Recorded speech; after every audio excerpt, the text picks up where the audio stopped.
ಎಲ್ಲರಿಗೂ ನಮಸ್ಕಾರ. Cook with ಎಸ್.ಆರ್ ಚಾನಲ್ಗೆ ಸ್ವಾಗತ. ಇವತ್ತಿನ ರೆಸಿಪಿ ಮೆಂತ್ಯ ಸೊಪ್ಪಿನ ಪಲಾವ್ ಹಾಗೂ ಗ್ರೇವಿ. ಇದನ್ನೀಗ ಹೇಗೆ ಮಾಡೋದು ಅಂತ ನೋಡುವ ಬನ್ನಿ.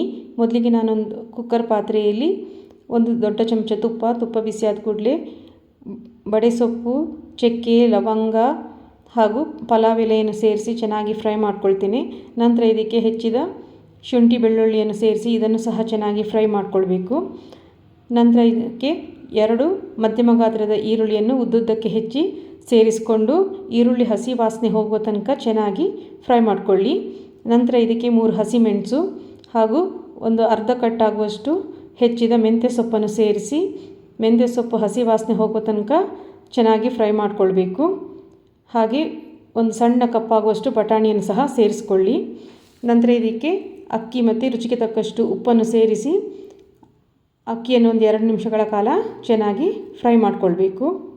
ನಾನಿಲ್ಲಿ 1.5 ಲೋಟದಷ್ಟು ಸೋನಾ ಮಸೂರಿ ಅಕ್ಕಿಯನ್ನು ತಗೊಂಡಿದ್ದೇನೆ. ನೀವು ಬೇಕಾದರೆ ಬಾಸ್ಮತಿ ಅಕ್ಕಿ ಕೂಡ ಉಪಯೋಗಿಸ್ಕೊಳ್ಬೋದು.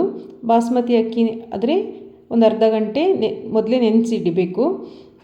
ಇದಕ್ಕೆ ನಾನು 4.25 ಲೋಟದಷ್ಟು ತೆಂಗಿನಕಾಯಿ ಹಾಲನ್ನು ಸೇರಿಸ್ಕೊಂಡಿದ್ದೇನೆ. ಫಸ್ಟ್ ಹಾಲು ಹಾಗೆ ಸೆಕೆಂಡ್ ಹಾಲು 2 ತಗೊಂಡಿದ್ದನ್ನು ಸೇರಿಸ್ಕೊಂಡಿದ್ದೇನೆ. ನಂತರ ಹೆಚ್ಚಿದ ಕೊತ್ತಂಬರಿ ಸೊಪ್ಪನ್ನು ಸೇರಿಸಿ ಒಂದು ಸಲ ಚೆನ್ನಾಗಿ ಕೈ ಆಡಿಸಿ ಕುಕ್ಕರ್ ಮುಚ್ಚಳವನ್ನು ಮುಚ್ಚಿ 3 ವಿಜಿಲ್ ಆಗುವಷ್ಟು ಕೂಗಿಸ್ಕೊಳ್ಬೇಕು. ಇದು ಬೇಯೋದ್ರೊಳಗೆ ನಾವು ಗ್ರೇವಿಗೆ ರೆಡಿ ಮಾಡ್ಕೊಳ್ಳುವ. ಗ್ರೇವಿ ಮಾಡ್ಕೊಳ್ಳಿಕ್ಕೆ ಒಂದು ಬಾಂಡಿಯಲ್ಲಿ 1 ದೊಡ್ಡ ಚಮಚ ಆಗುವಷ್ಟು ಎಣ್ಣೆ ಬಿಸಿಯಾದ ಕೂಡಲೇ ಜೀರಿಗೆ, ಚಕ್ಕೆ, ಲವಂಗ ಹಾಗೂ ಪಲಾವ್ ಎಲೆಯನ್ನು ಸೇರಿಸಿ ಚೆನ್ನಾಗಿ ಫ್ರೈ ಮಾಡ್ಕೊಳ್ಳಿ.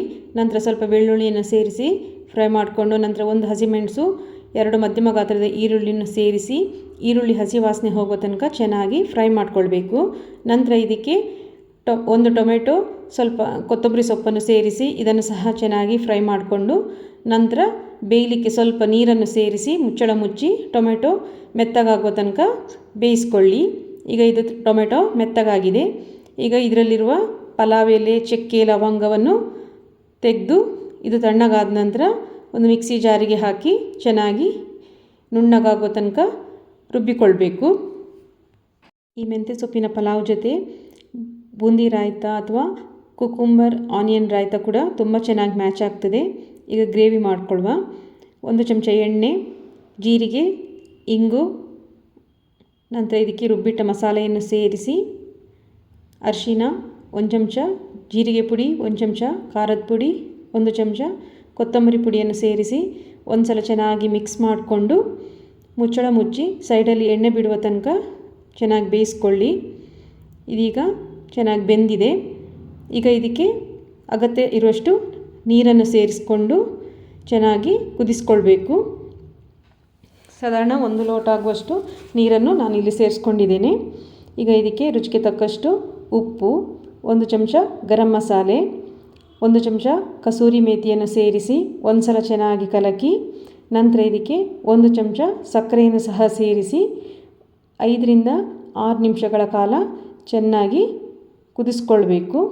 ಇದು ಚೆನ್ನಾಗಿ ಕುದ್ದ ನಂತರ ಇದಕ್ಕೆ ಕೊತ್ತಂಬರಿ ಸೊಪ್ಪನ್ನು ಸೇರಿಸಿ ಮತ್ತೆ 1-2 ನಿಮಿಷಗಳ ಕಾಲ ಚೆನ್ನಾಗಿ ಕುದಿಸಿದರೆ ಈ ಗ್ರೇವಿ ರೆಡಿ ಆಗ್ತದೆ. ಈಗ ಪಲಾವ್ ಹೇಗಾಗಿದೆ ಅಂತ ನೋಡುವ ಬನ್ನಿ.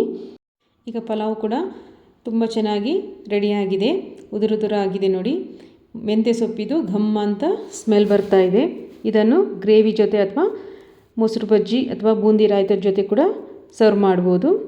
ಯಾರಿಗೆಲ್ಲ ಈ ರೆಸಿಪಿ ಇಷ್ಟ ಆಗಿದೆ ಲೈಕ್ ಮಾಡಿ, ಶೇರ್ ಮಾಡಿ, ಕಮೆಂಟ್ ಮಾಡಿ, ಹಾಗೆ ಸಬ್ಸ್ಕ್ರೈಬ್ ಮಾಡಿ, ಸಪೋರ್ಟ್ ಮಾಡಿ. Thanks for watching.